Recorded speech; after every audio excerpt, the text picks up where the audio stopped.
Bloomberg Audio Studios. Podcasts, radio, news.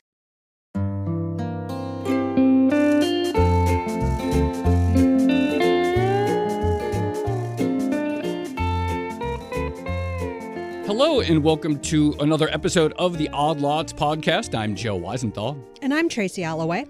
We got a special episode for listeners today. We do. A very special episode. We had a live event over in Washington, D.C. It was a very cool event, Joe. It was really fun. It's been a while. You know, we do live events. We do live recordings from time to time. It'd been a while since we put on a full evening of programming, a full show, if you will. Well, also our first show in D.C. And our first live public show in D.C. We'd been wanting to do one for a while. We had a bunch of great guests.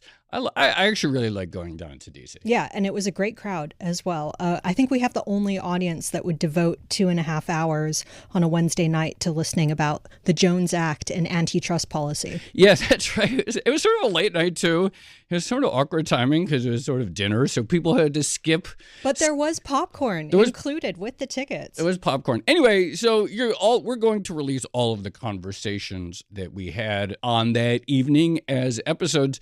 But to start, we had a conversation about antitrust. We spoke to Andrew Ferguson. He's the new chair of the FTC for the Trump administration. Obviously, there's a lot of curiosity about how much continuity there may or may not be between antitrust under the Biden administration, under Lina Khan, who we've also spoken to on the podcast, and what this new era might look like. So it was really interesting to sit down with him and get a better sense of it. That's right. And it's got pretty interesting implications, really, for multiple reasons. I mean, if you recall, one of the themes sort of when the election happened was a lot of excitement on Wall Street because of a perception that there would be a lot of mergers and deals would get a green light, that they would be going forward, the new era of deal-making activity. Incidentally, the new chair, Andrew Ferguson, kept the merger guidelines that were put in place under his predecessor, but there are clearly going to be differences. There are areas of alignment. There are areas of differences. And so we talked to Andrew about sort of what a conservative or what a MAGA vision of antitrust might look like. MAGA M&A was my suggestion, I think, that. And he took it. So, all right, here it is, our live conversation with the new FTC chief, Andrew Ferguson. Thank you so much for coming. I'm really annoyed, actually, because one of your lawyers gave me the perfect first question for the podcast today. I was like, oh, this is amazing. And then you sort of walked it back. I don't exactly know what happened, so that dulled it a little bit. But anyway, apparently in court today, one of your lawyers said, we need a pause for this case against Amazon because we don't have the resources and we can't pay for transcripts. It's like, oh, this is an amazing first question for Andrew. And then you walked it back. Is there a constraint, though, between this impulse, and we'll get into it, in terms of headcount, and your desire for what, looks like going to be a sort of vigorous new antitrust enforcement approach? Thank you for having me. A lot to unwrap there. Yeah. First, on constraints, no. Okay. I've got the people I need to protect Americans from monopolies, to protect them from fraud. And, no, I don't think anyone in Washington has taken sort of the threat that big tech poses to American consumers more seriously than I have. When President Trump announced my appointment, this is one of the things he said he really cared about, was taking the threats that big tech pose to American consumers very seriously. I will throw every resource the agency has at prosecuting cases against big tech that we've got going. So unequivocally, no, there are no resource constraints on protecting Americans from monopolies and fraud. Can you explain what happened today? I think a lawyer had a bad day in court. He was wrong. He filed a letter almost immediately after saying I was wrong. We don't have resource constraints, and we are ready to prosecute this case on whatever timeline the court wants for us. So we're ready to go. Okay. But presumably there is this broader drive to streamline some agencies, yours included, at the same time that you have these really lofty targets that you're trying to reach. I just saw the very good Bloomberg story out today about the Microsoft probe. This is a huge company that's going to take a lot of effort, a lot of resources. Again, presumably you're doing this with less resources than you had, say, a year ago at the FTC. I would not presume that. Look, the Americans voted for major reform.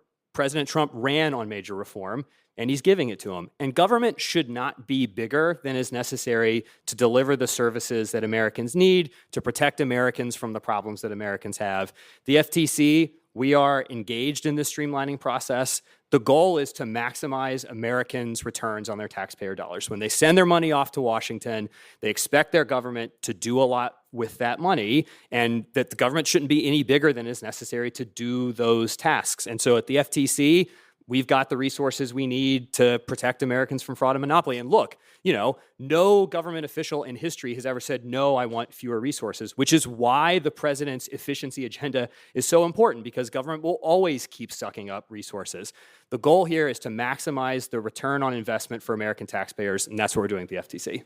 Okay, so what does Trump actually think about antitrust? Because he has a lot of opinions. Sometimes it's hard to get a handle on what exactly those opinions are. Sometimes he seems to contradict himself. A lot of people think he's pro-business, but at the same time, he has talked about antitrust and competition and the power of the big tech platforms, as you just mentioned. What does he tell you about how he thinks of all of this? I think President Trump is pro-innovation, pro-growth, and in that sense, he is pro-business.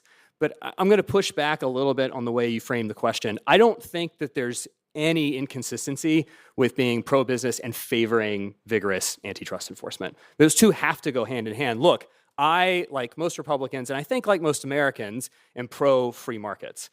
Antitrust is how we keep our markets free. Markets that are infected with monopoly, that are infected with collusion, that are infected with foreclosure, these are not free. They move value from consumers, from innovative businesses to giant monopolies who then are focused mostly on protecting those monopolies rather than innovating, rather than growing, rather than coming up with the next great idea that changes Americans' lives. So I think President Trump is pro-American markets, he's pro-business, but that is easily reconcilable with favoring vigorous antitrust enforcement. And President Trump, he's been president for 4 years before this. Right. We sort of have seen what President Trump's antitrust agenda looks like, and he favors vigorous enforcement, he favors following the law, and he favors clarity and certainty for people who have to participate in these markets. All right. No. This is a live recording, so let's... Hold on. No, this is a live recording. It's a live recording. President Trump spent 4 years as the victim of endless lawfare. He's president of the United States. Yeah, all right. It's DC audience, I get it. He has spent the last several months picking people in his cabinet or in agencies like mine who are focused on enforcing the laws as they are written and carrying out this agenda. All right, let me ask you, all right, you mentioned streamlining the FTC. One way that you could imagine streamlining from a government's perspective is that we don't need an FTC. And obviously you have your counterparts at the Department of Justice. You yourself have talked about the sort of philosophy of the sort of disputing the premise of sort of these independent agencies. Why do we need two separate antitrust enforcement agencies? So I think we can get to independence in a minute, but I think the FTC sort of adds value to the enforcement regime because it combines the consumer protection and the antitrust enforcement program in a single agency. Okay. And those two can cross-pollinate, and they protect consumers more fully than just a singular antitrust enforcement necessarily would. And the two missions sort of like learn from each other. The antitrust people, when they're doing investigations, they can find problems that violate the consumer protection laws, and then the FTC can continue those investigations with the other side of the house. So I think there's some benefit to that. But there's also, I think, some benefits in certain circumstances to having multi-member agencies with people from both parties. I mean, look, if you have an agency that is exceeding the law, abusing the companies that it purports to regulate, it's helpful for markets, for courts, for litigants, for government transparency to have people on the other party pointing this out and saying it in dissents. Like, I wrote 400 plus pages of dissents during my time as a minority commissioner. I think that adds value. But I think that the FTC's particular value add is you combine the two missions, consumer protection and antitrust, in a single house, and they both sort of like help reinforce the other. I know it's early days, but one of the things you've done so far is you said you were going to maintain the merger guidelines from the Biden administration. And some people were really surprised about that. You said that you thought stability is good for enforcement agencies. I think maybe some people are confused because this doesn't necessarily seem to be an administration that is obsessed with stability or continuity. Walk us through the thinking there. Why did you commit to those particular guidelines, especially given that, they got a lot of criticism from multiple sides of the aisle? Yeah, so we've had various iterations of the merger guidelines dating back to the 60s, and then when the FTC and DOJ started doing it together in the 1980s, we tend to have guidelines for pretty long periods of time. Sometimes there are sort of iterative changes made to those guidelines over the course of time, but a complete rewrite of the guidelines, relatively rare. And it happens, we had the guidelines rewritten in 2010, but the general principle has been presidents of one party maintain the guidelines from the previous. They may add here and there. They provide commentaries on those guidelines to sort of explain to business how that current administration understands the guidelines, but a complete revamp is rare. And if we get into this process where every single time a new administration comes in, they jettison the guidelines, two things happen. First, the agencies spend all their time writing the guidelines. I mean, the previous administration jettisoned the 2010 guidelines and spent like 2 years having to write this one. They were only effective for barely a year of the last administration. If we get into this process where every 4 years we're yanking and rewriting, it's all the agencies are going to do, number one. Number two, the guidelines will become basically meaningless if they just are like one party's statement of its view of antitrust policy. Courts won't follow them anymore if they think that they're just openly partisan. Regulated entities won't rely on them to plan. Businesses can't just plan in 2-year cycles. They have to plan longer than that. And if you're of the view that every election runs the risk of the guidelines being yanked, the guidelines just become meaningless. And third, there definitely were parts of the guidelines that were departures from the 2010 guidelines, but they generally are relatively well aligned. They're built on case law. They preserve a lot of the principles from previous guidelines. And I think just throwing them all out all at once means, A, the agencies are going to devote tremendous resources to rewriting them, and B, everyone will remain very uncertain about how the agencies feel about it. And finally, a lot has been written about the sort of effects of the guidelines. They're guidelines at the end of the day. They aren't law. They're supposed to be explanations to the public about how the agencies generally understand the merger program going forward. But the most important feature of antitrust enforcement in the United States isn't the guidelines. It's the commitment of particular antitrust enforcers to following the law as it's written, providing certainty and clarity about how they understand the law. And then when you go to court, bringing the cases that you think that you can win, and when you can't win the cases, get the hell out of the way and let the mergers close.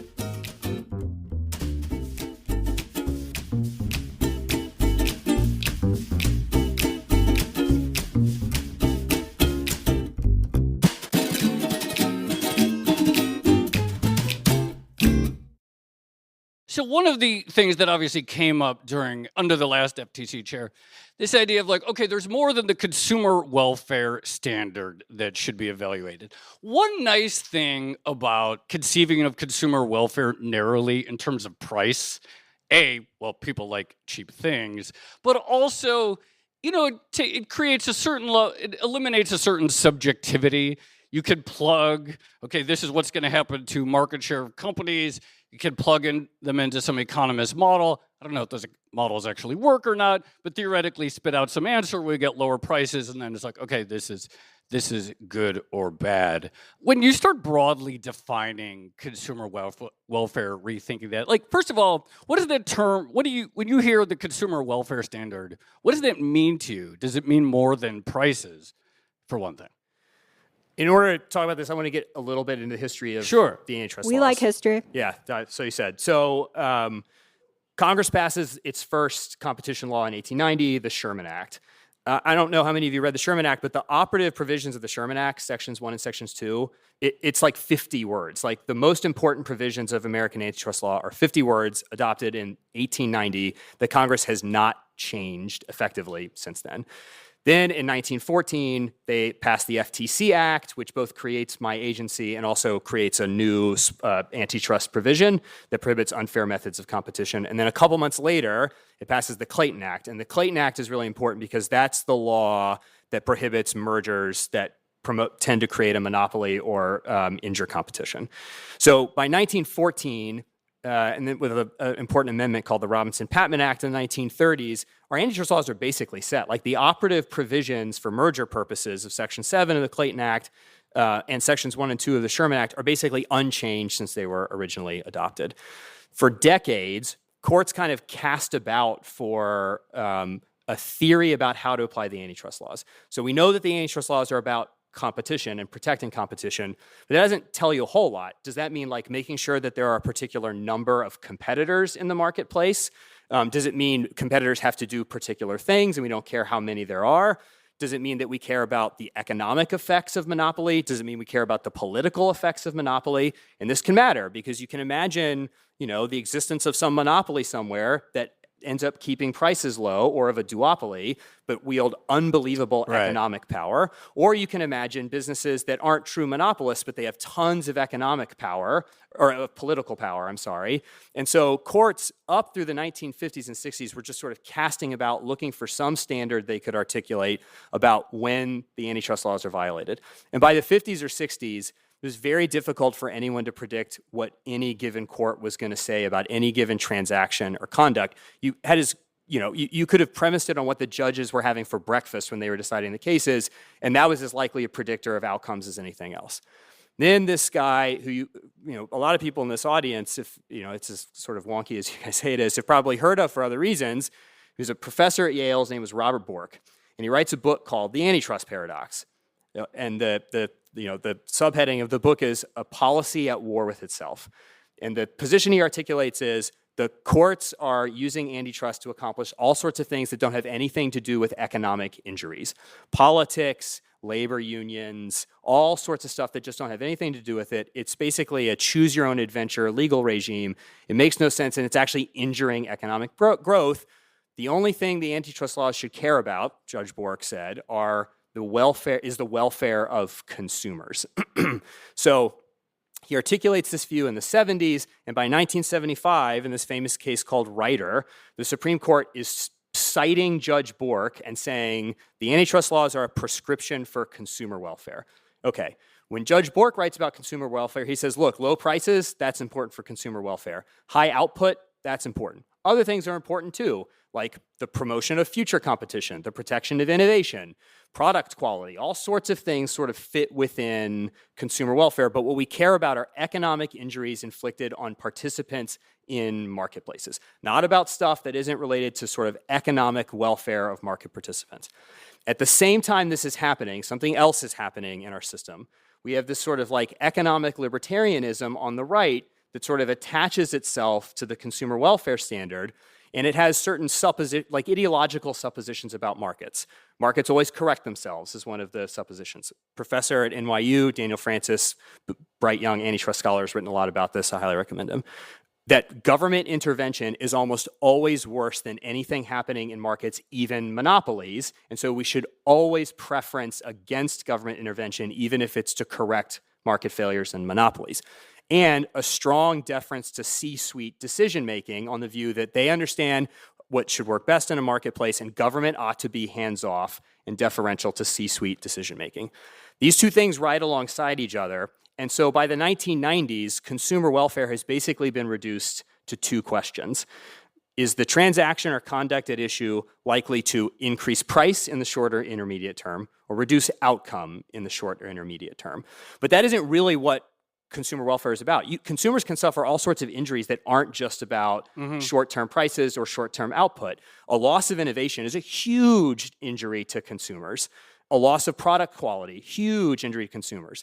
But a lot of courts had started to shift away and focus on the extremely qualitative question about price and output, which also led to a deference to econometrics and to economists in antitrust cases. Sorry, you make quantitative. Quantitative, right, I'm sorry, okay. Thank you, that's right, quantitative, which also ends up making antitrust cases very expensive because everyone has to hire an army of economists to talk about the case. It makes it very difficult for judges to decide these cases because the way these often go is each side has their own army of economists, identically trained, identical schools, fancy credentials on both sides, making exactly opposite arguments about the same number, often predictive arguments, and a judge untrained in any of this. I mean, I don't know how many lawyers are in the room, but the average federal district judge in the United States was like a local prosecutor or a local defense attorney or a member of the local bar, has probably never dealt with antitrust in his or her life before that case. And now you've got MIT and Stanford trained economists having a really vicious dispute about identical facts, and the judge is supposed to decide. The judge kind of goes, I don't know, it seems like a wash. But it makes these cases long and expensive. And so that is, in my view, the consumer welfare standard encompasses injuries to economic injuries to participants in marketplaces. It includes consumers, obviously. It also includes laborers. The Supreme Court has understood the antitrust laws to protect laborers as sellers of labor. To the same extent, it protects purchasers of goods. The sort of fixation on short and intermediate term price and output effects isn't actually what consumer welfare was ever understood to mean. It was supposed to encompass a broader range of injuries to marketplace participants, but it got shrunk largely because of ideological views about markets. Thank you for that history. That was useful. And Joe and I keep joking that we need to add a Bork klaxon to our monopsony klaxon library. But I guess... Well, actually, I didn't really answer your question because the question was more about I was building up to that. I was trying to think how to ask it politely, but go ahead. So then we get to President Trump's first administration. And I'll just give a little background on myself. I was a private practicing lawyer. I clerked off law school and was a private practicing lawyer here at DC firms doing antitrust work. And my parents back in rural Virginia used to joke that I was a pro-trust lawyer because I represented the businesses who were resisting antitrust suits. And then I went and clerked on the Supreme Court for Justice Thomas during the 2016 election.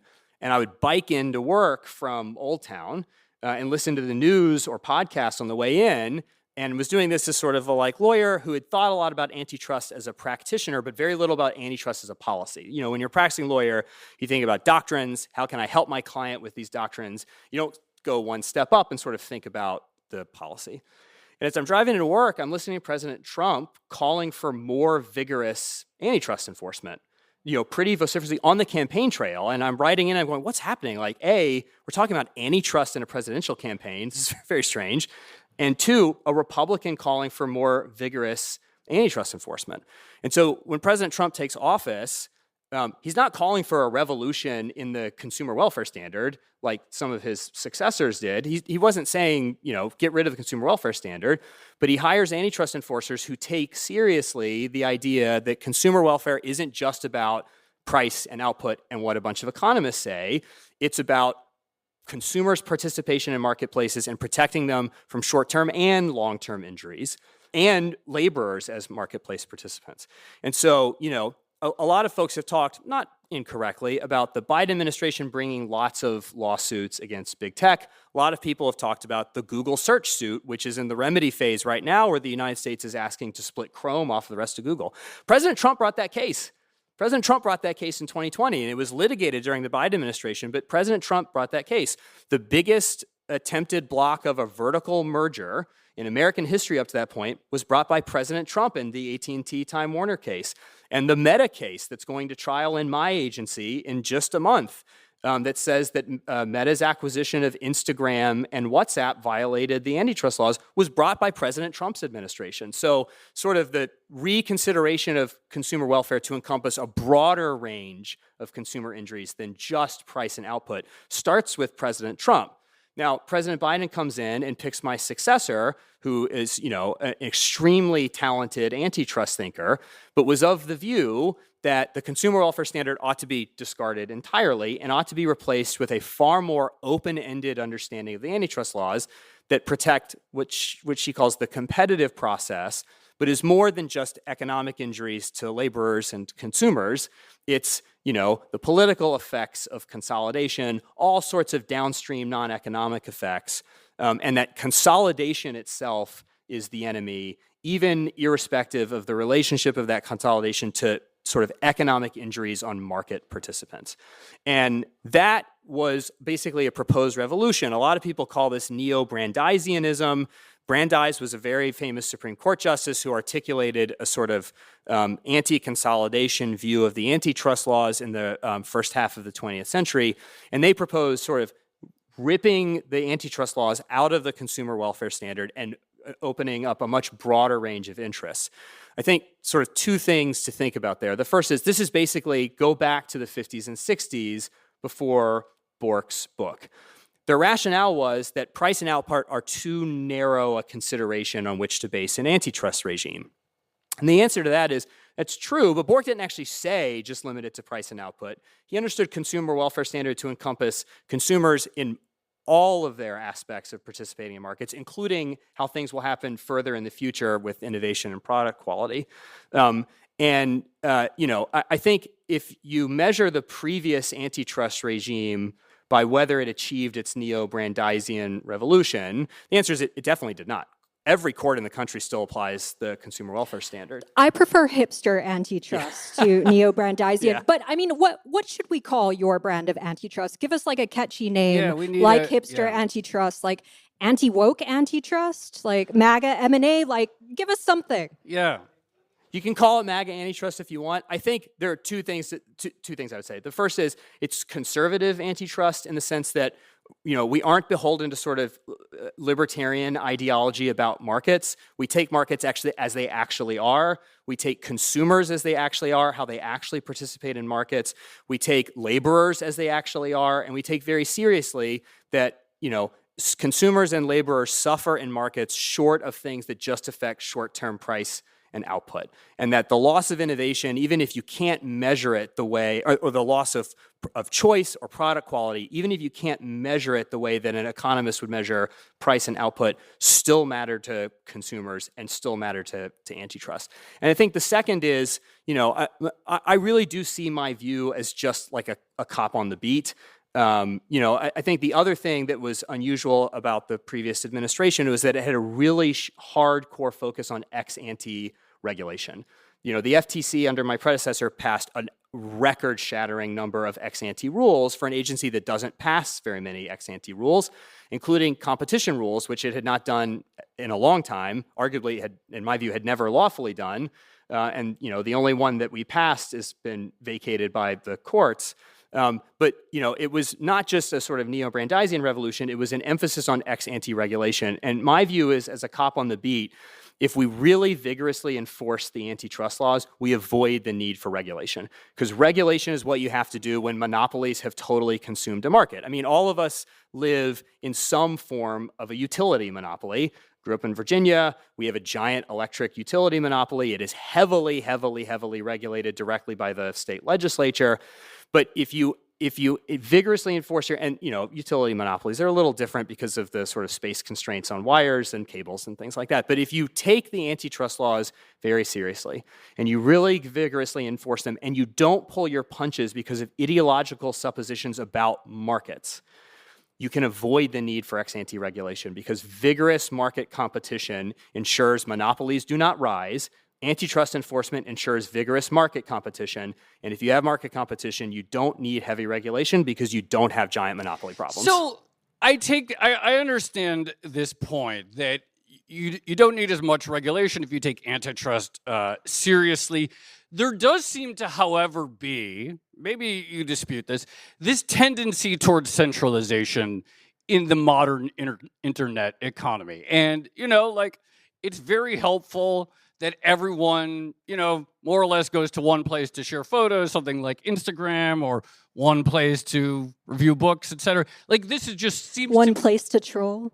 One place to troll on Twitter, like I do. How do you Actually, that's a joke. I never troll. Sorry, I slipped there. Tracy. I'm so sorry I made you do that. I slipped for a second. I do not troll on Twitter. But how do you I guess what I'm trying to understand is, many people on both the right and the left feel this intuitive sense that there's a tremendous amount of power being accrued in these gigantic tech platforms. And to your point, like antitrust and the FTC seat specifically, how do you measure when something is uncompetitive in a deal? Because again, the nice thing about prices, et cetera, is you can measure it. So what does it actually look like to have a sort of more competitive internet. Yeah.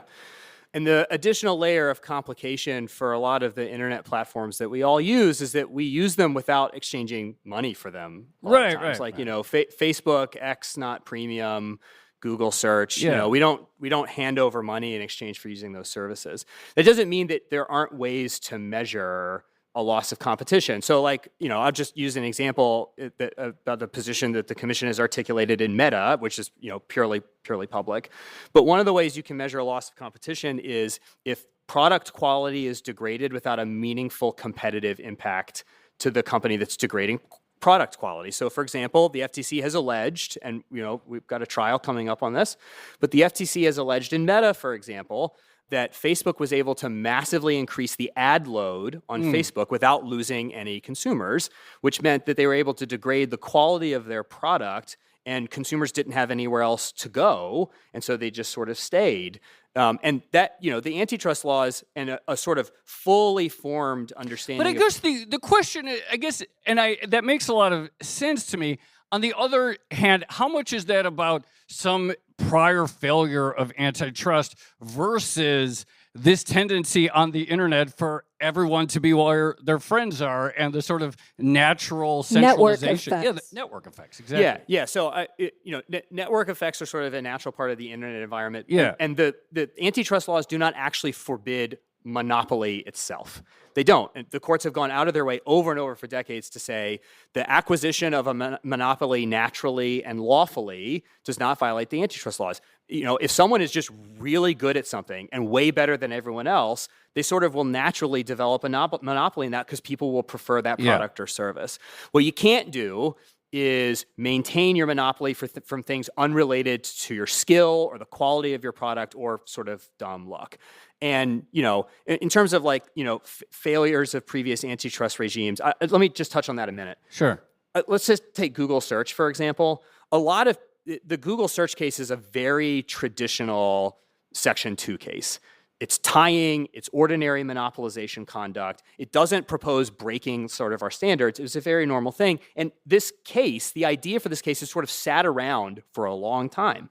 But there were political decisions made by antitrust enforcers in previous administrations not to do it. But those are political decisions. Those are political economy decisions driven either by some combination of ideology or a prudential, preference against government intervention, even if you think you can win the case, because, you don't want to be the guy that kills the goose laying the golden egg.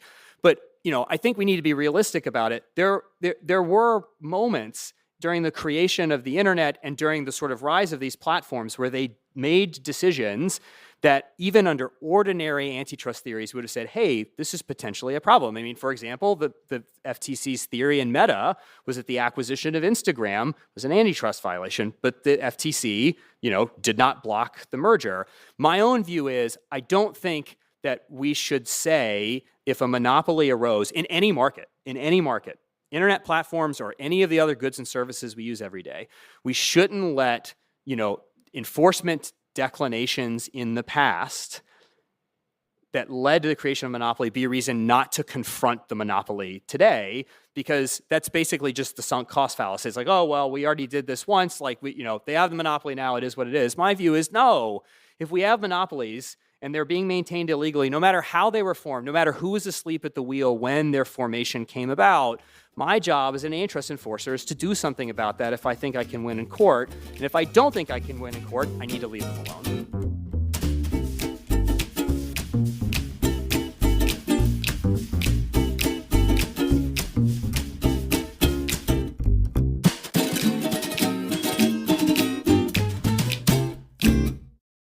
Okay, so since we're on the topic of the internet, big tech platforms, one of the things you've talked about is potentially going after censorship on these platforms. Can you connect that to, you just gave us a great history of the consumer welfare standard and how it's changed through time. Connect that to the consumer welfare standard, whether it's, a Bork-esque definition or something more broad. Sure. Can I resist your premise slightly? Of course. I don't want to go after censorship. Okay. The government is not supposed to go after censorship qua censorship because we're not the speech police. I do care about market power. And if market power enables a business to mistreat its consumers or to degrade the quality of its product by, for example, throwing people off of their platform and suffering no competitive consequences whatsoever, that antitrust cares about. Not the censorship itself, the market power that makes it possible to mistreat consumers without suffering competitive consequences. I'll give you some background on this. 2020, I am Mitch McConnell's lawyer. I'm sitting in my Senate office. The George Floyd protests are sort of at their peak.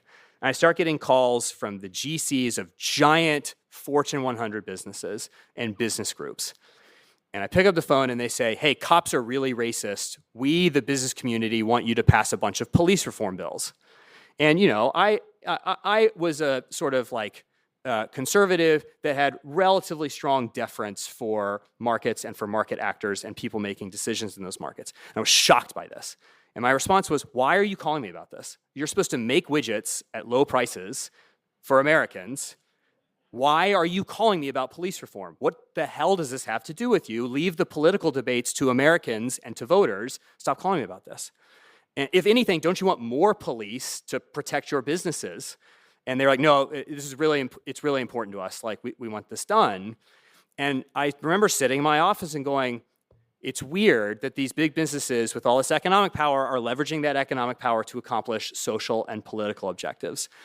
And then in 2020, we have this censorship crisis. People want to question the efficacy of masks. You're not going to be on a platform. You want to question the safety of vaccines. You're not going to be on the platform.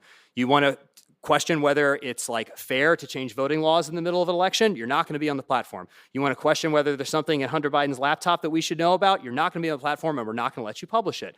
But it wasn't just censorship. Like any consumer in 2020, you couldn't watch TV, you couldn't go online, you couldn't shop in a store without having nakedly political messages, almost exclusively the platform of one party being thrown in your face.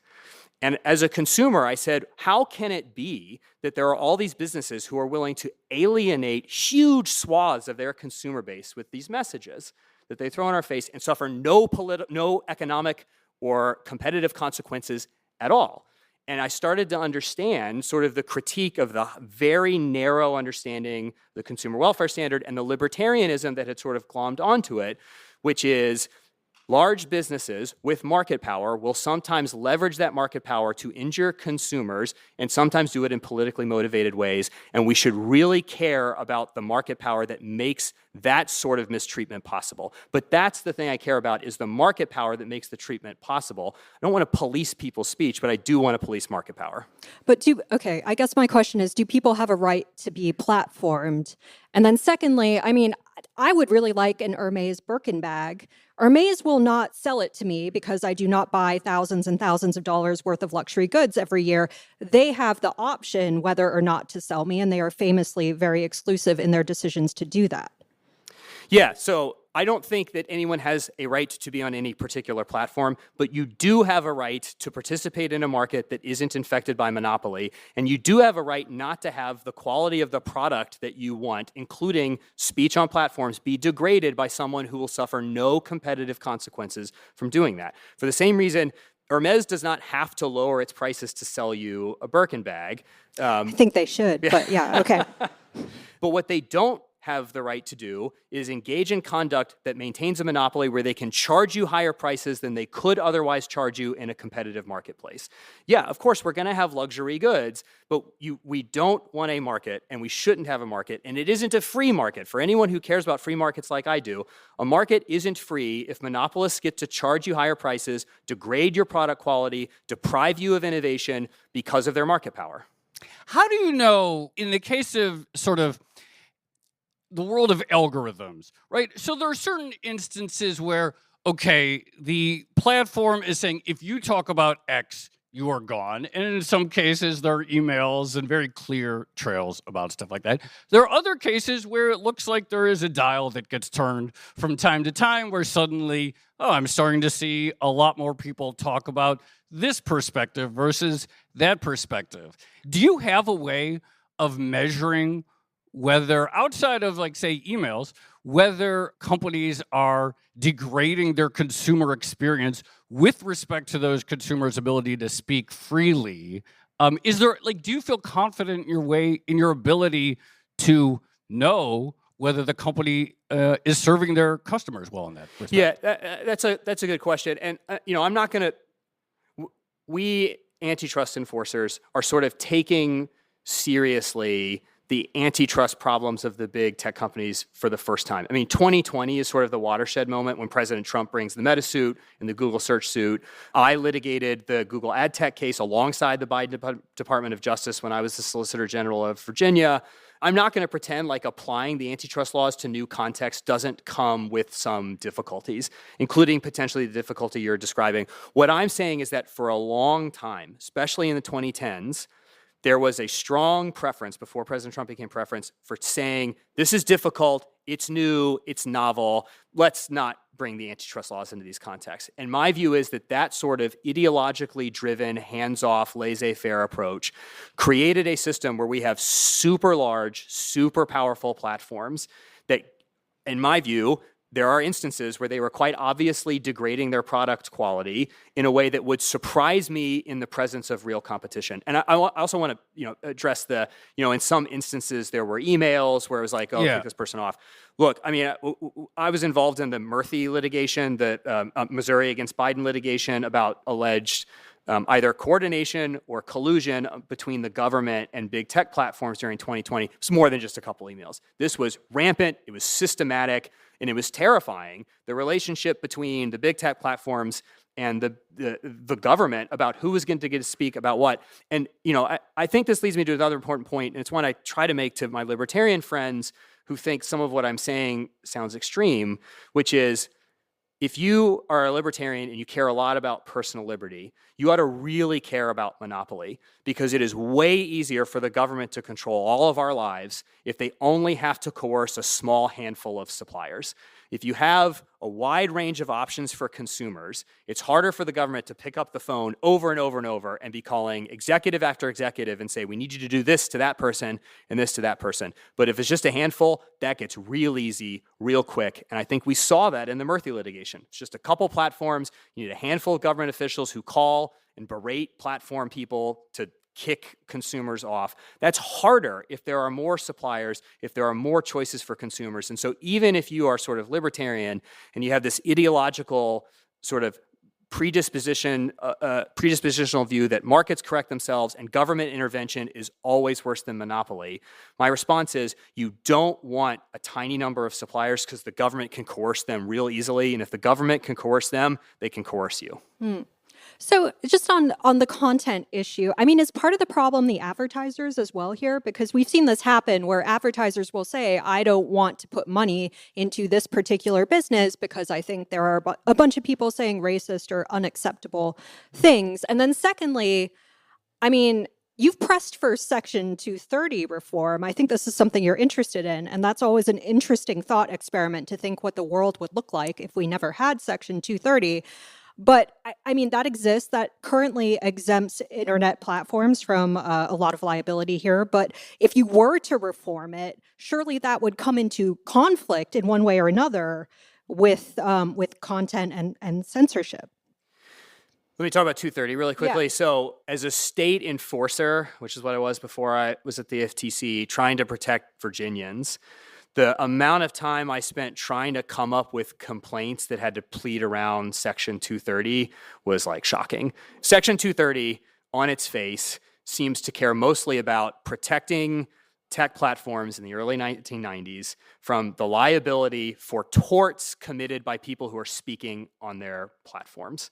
And it has, over the course of years, been interpreted basically to immunize tech platforms from anything relating to content moderation. In my view, that isn't what Section 230 says, but that is what the courts have done.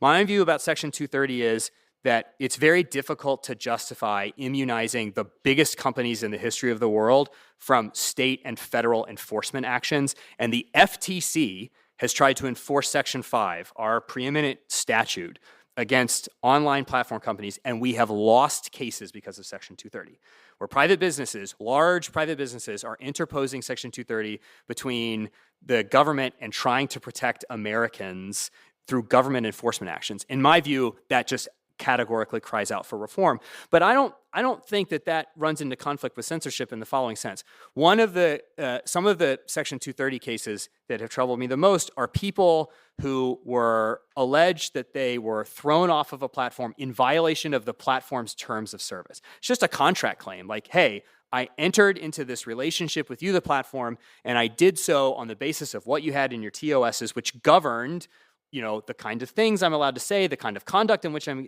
permitted to engage, et cetera. And you kicked me off in violation of your own TOS.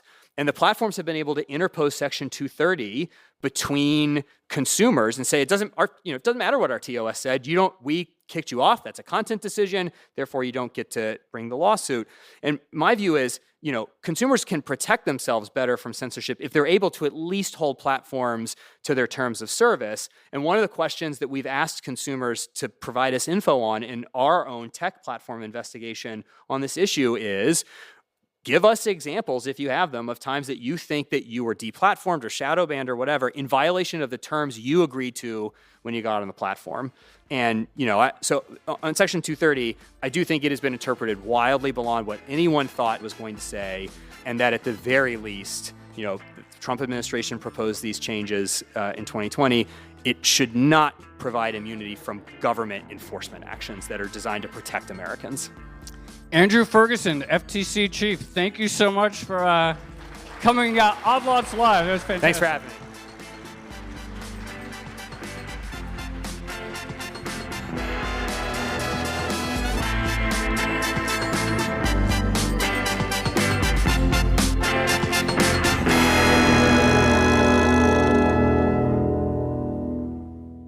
That was our conversation with FTC Chair Andrew Ferguson. I'm Tracy Alloway. You can follow me at Tracy Alloway. And I'm Joe Weisenthal. You can follow me at The Stalwart. Follow our guest, Andrew Ferguson. He's at A Ferguson FTC. Follow our producers, Carmen Rodriguez at Carmen Armand, Dashiell Bennett at Dashbot, and Cale Brooks at Cale Brooks. For more Odd Lots content, go to Bloomberg.com/oddlots, where we have all of our episodes in a daily newsletter that you should sign up to. And you can chat about all of these topics, including regulation, including deals, including politics, in our Discord, discord.gg/oddlots. And if you enjoy Odd Lots, if you like it when we do these live recordings, then please leave us a positive review on your favorite podcast platform. And remember, if you are a Bloomberg subscriber, you can listen to all of our episodes absolutely ad-free. All you need to do is find the Bloomberg channel on Apple Podcasts and follow the instructions there. Thanks for listening.